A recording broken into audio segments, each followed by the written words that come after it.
Florent Pagny, le légendaire chanteur français, a traversé de nombreuses épreuves, tant sur scène qu'en dehors. De son diagnostic de cancer choquant à sa décision de s'installer à l'étranger au milieu de controverses fiscales, sa vie n'a rien d'ordinaire. Aujourd'hui, à 63 ans, Florent a enfin révélé ce que beaucoup d'entre nous soupçonnaient depuis longtemps. Quelle est la vérité derrière ces années turbulentes?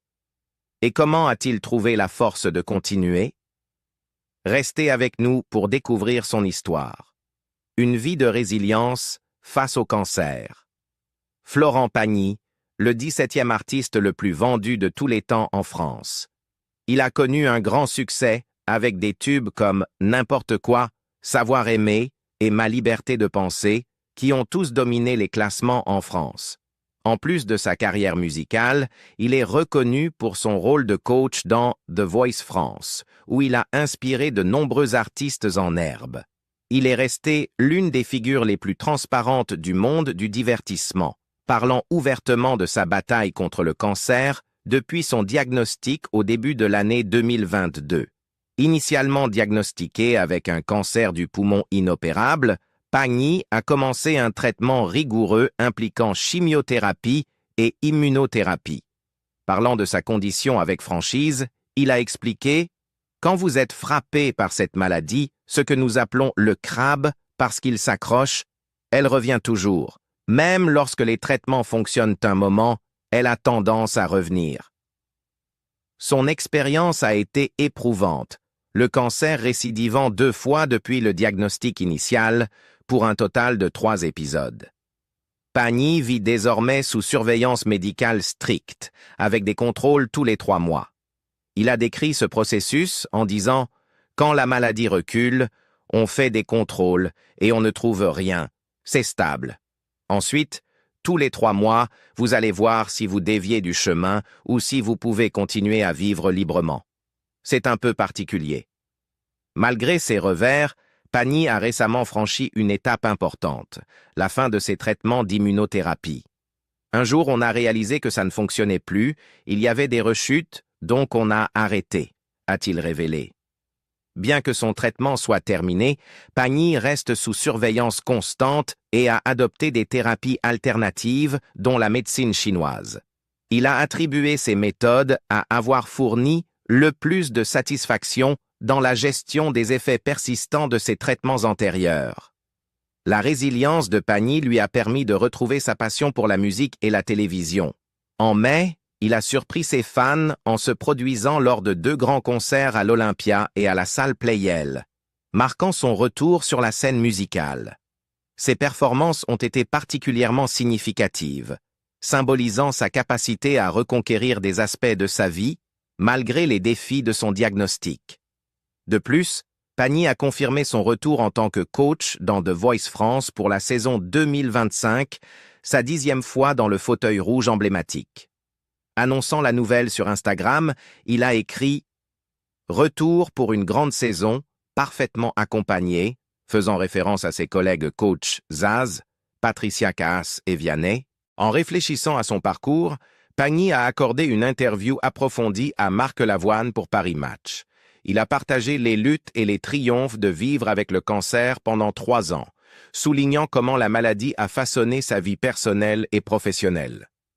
Il a rappelé à quel point il était rapidement retourné en studio après son diagnostic, trouvant une clarté inattendue dans sa voix malgré la chimiothérapie. Cependant, il a admis que ses efforts récents avaient été plus difficiles.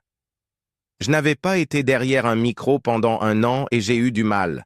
J'ai dit oui à Francis Lalanne, sa chanson était bonne, pour un titre en soutien à Paul Watson, et je me suis rendu compte que j'avais vraiment besoin de chauffer ma voix. J'ai un peu souffert, mais ensuite les bons couplets et refrains sont venus à la fin de la session. Il y a eu ce moment de doute où j'ai pensé « Mince, je vieillis ». Pagny a reconnu le fardeau émotionnel de son parcours, mais a exprimé sa gratitude au milieu de ses luttes. « Je vais bien, j'ai fait un check-up hier. Rien ne change, mais on continue de surveiller », a-t-il noté.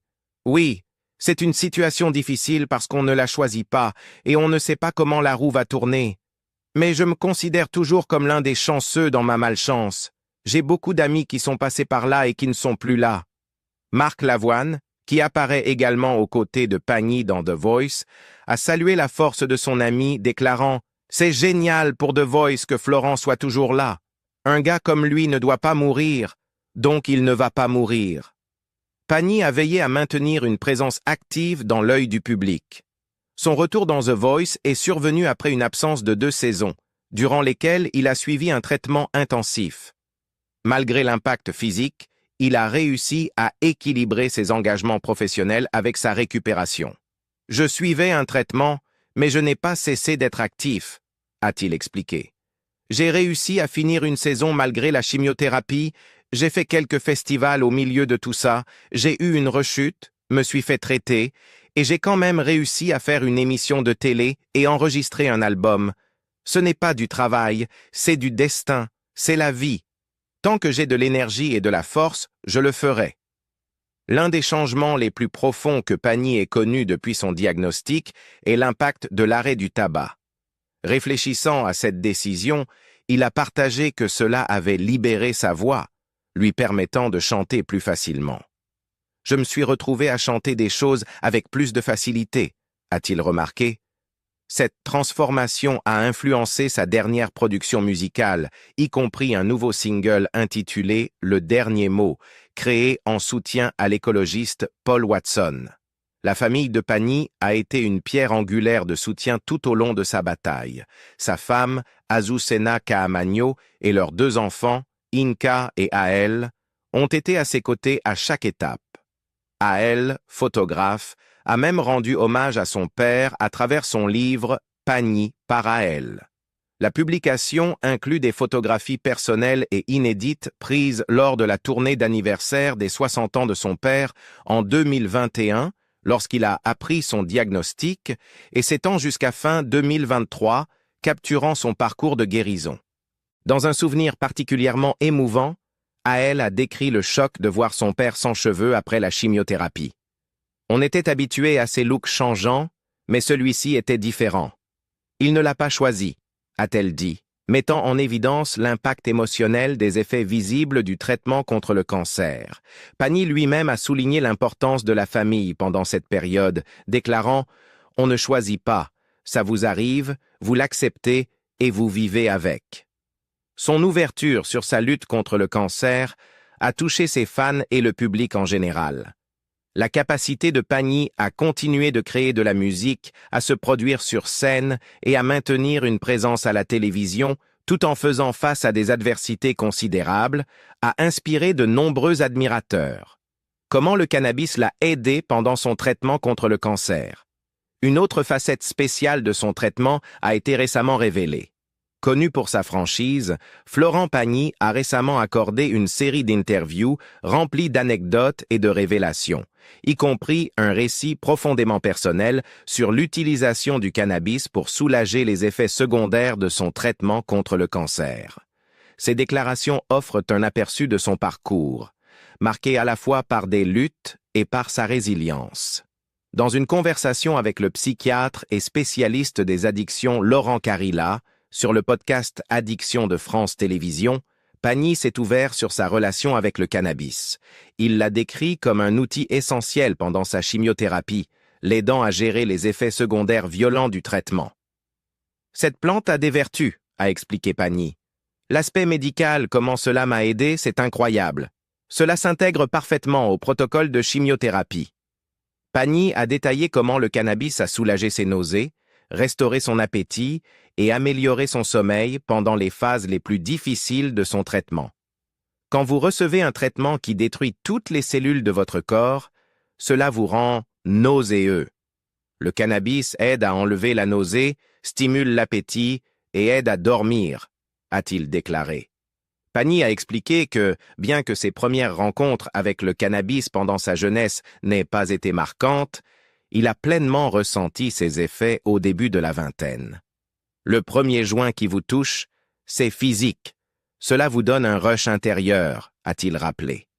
Sa franchise s'est étendue à la défense de la légalisation du cannabis affirmant qu'il avait une place légitime dans les contextes thérapeutiques, surtout pour les patients atteints de cancer en traitement intensif. Cependant, l'utilisation du cannabis par Pagny l'a également amené à croiser la route des forces de l'ordre.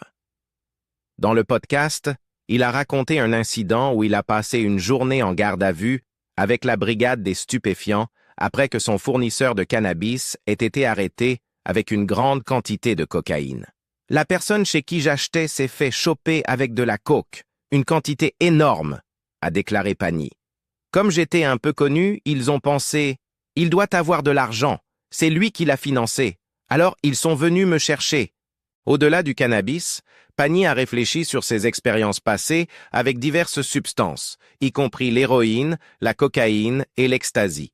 Il a admis candidement avoir essayé ces drogues, mais a souligné qu'il n'était jamais devenu dépendant. « J'ai vu des gens autour de moi sombrer profondément dans l'addiction », a-t-il dit. « Tu es jeune, tu essaies d'aider à gérer la situation, tu vois où cela mène et tu t'arrêtes. » Pagny a attribué sa capacité à éviter la dépendance à sa nature, qu'il a décrite comme étant autorégulée.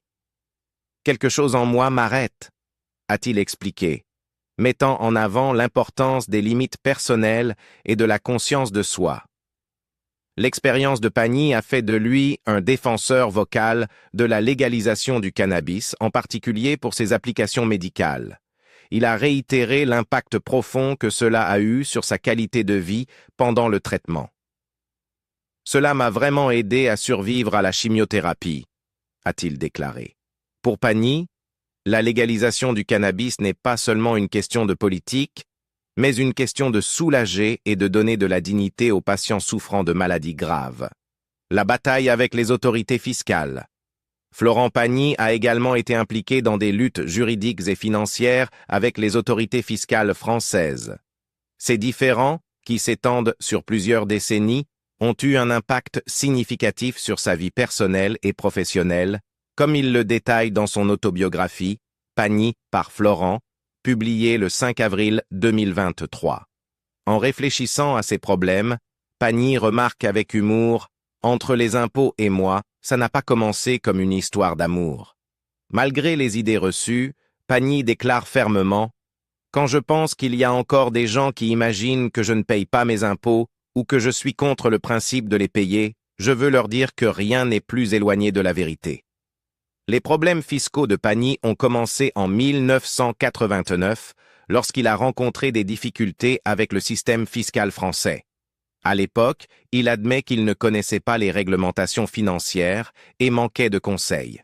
« Personne ne m'avait jamais dit ce qu'il fallait faire pour entrer dans le système.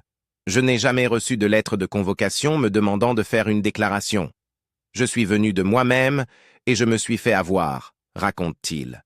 Cette première rencontre a entraîné des pertes financières, mais la situation s'est aggravée en 1992 lorsque Pagny a fait face à son premier conflit majeur avec les autorités fiscales. La cause de ce problème résidait dans Glem, la société de gestion dirigée par Gérard Louvain, qui n'aurait pas déclaré les sommes considérables versées à Pagny. « Je n'avais plus d'argent, et maintenant j'avais quelque chose d'autre. Des dettes. Elles étaient colossales, » écrit Pagny, expliquant l'impact dévastateur sur ses finances. La situation a pris une tournure dramatique en 2002, lorsque les autorités fiscales ont saisi plusieurs biens de Pagny, y compris des propriétés qu'il avait achetées pour sa famille. Ils ont saisi les maisons que j'avais achetées pour ma famille parce que mon nom était sur les papiers. C'était une manière de faire pression. J'étais dans leur viseur et ils voulaient me coincer, a confié Pagny à Paris Match. Pour aggraver ses ennuis, certains de ses biens les plus précieux ont été vendus aux enchères. Même lorsqu'ils ont mis aux enchères mes meubles, j'avais arrangé avec Pascal Obispo pour qu'il rachète tout. Pris dans un cycle vicieux de dettes, il perdait sa maison et se retrouvait rejeté par tout le monde. Il admet « J'avais des dettes, je perdais ma maison et tout le monde me laissait tomber. Une perte sur tous les fronts. » Sa chute a atteint son point le plus bas lorsqu'il s'est retrouvé sans abri. Dans un documentaire, on lui a demandé s'il avait dormi dans sa voiture, comme cela avait été rapporté. Il a répondu franchement « Eh bien, oui, Je n'avais que la voiture et le chien. Son fidèle compagnon canin l'a aidé à combler un vide émotionnel. Mais il a précisé « Je n'y ai pas dormi souvent parce que je squattais vite ». Pagny explique, notant comment ses expériences ont inspiré sa chanson iconique « Ma liberté de penser ». Les paroles de la chanson abordent explicitement ses luttes, avec des lignes telles que « Prenez mon lit, mes disques d'or, ma bonne humeur, les petites cuillères, tout ce qui a de la valeur à vos yeux. Mais vous n'aurez pas ma liberté de penser ».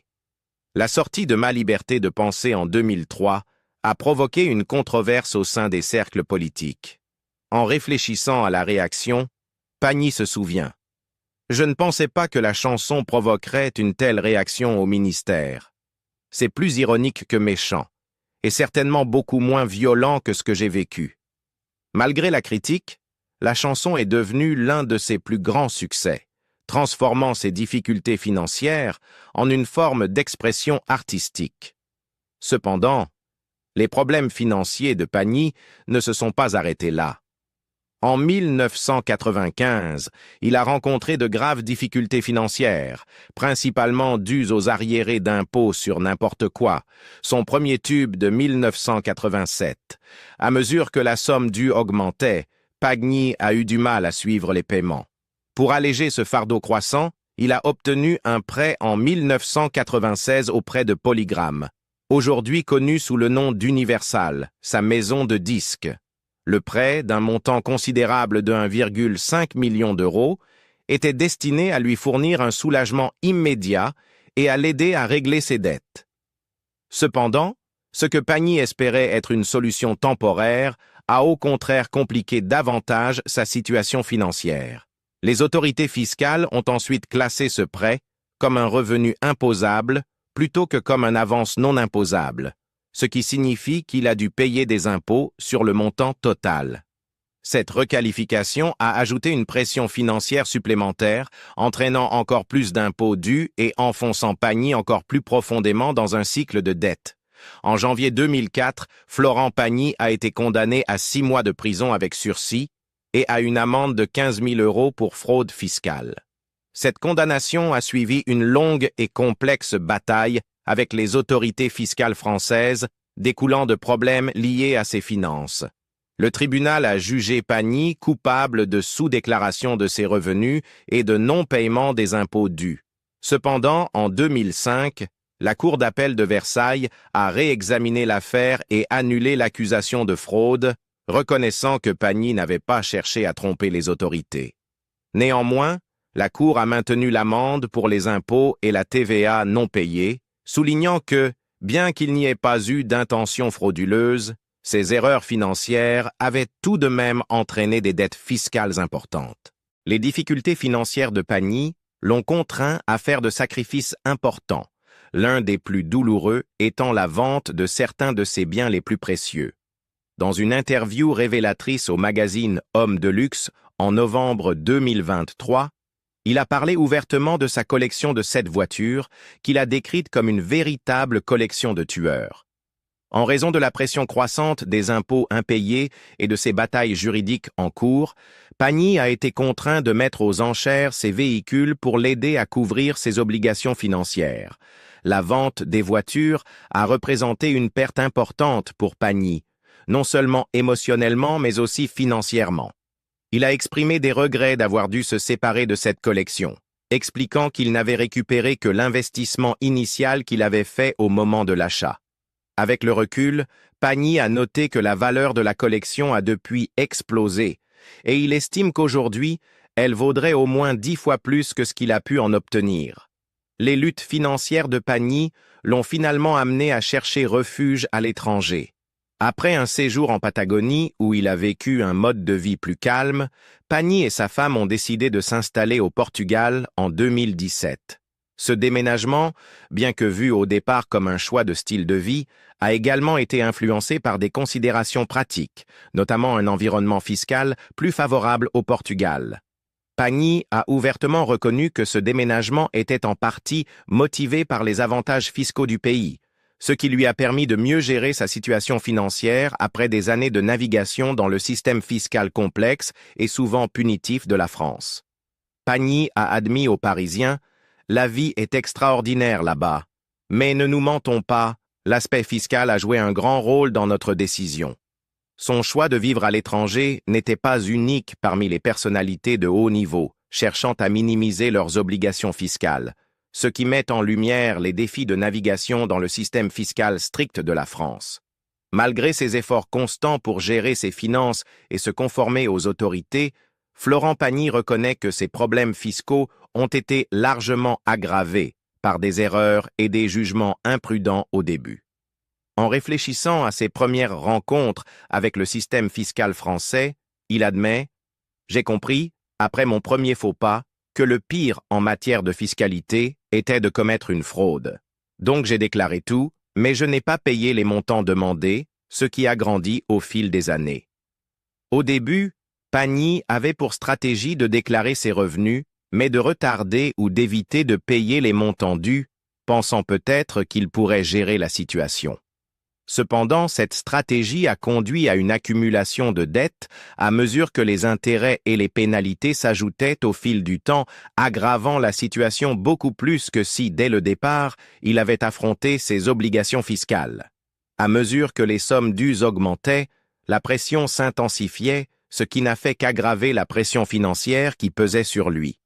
L'accumulation de ses impôts non payés et les pénalités en résultant l'ont poussé encore plus profondément dans la dette, contribuant finalement à son instabilité financière et aux batailles juridiques continues qui sont devenues un chapitre déterminant de sa carrière. La relation tumultueuse de Pagny avec le système fiscal français n'a pas seulement façonné sa carrière, mais a également servi de leçon pour d'autres dans l'industrie du divertissement. Sa franchise sur ses expériences a suscité des critiques et de l'admiration, beaucoup saluant sa résilience et sa capacité à transformer l'adversité en art. Comme il l'écrit dans son autobiographie, au final, il y a toujours un côté positif. Même les pires expériences peuvent amener à quelque chose de bien. À travers sa musique et ses réflexions sincères, Pagny continue de partager son parcours, offrant une perspective unique sur les complexités de la célébrité, de la fortune et de la responsabilité fiscale. La lutte de Florent Pagny contre le cancer a touché le cœur de millions de personnes. Son courage et sa détermination à continuer à se battre nous rappellent la force nécessaire pour faire face aux défis les plus difficiles de la vie. En tant que fans, nous ne pouvons pas changer son diagnostic, mais nous pouvons lui apporter tout notre amour et notre soutien pendant cette période difficile. Envoyons-lui tout l'amour, la force et les prières dont il a besoin. Quel message aimeriez-vous partager avec Florent? Laissez vos mots d'encouragement dans les commentaires ci-dessous et n'oubliez pas de liker et de vous abonner pour suivre son parcours.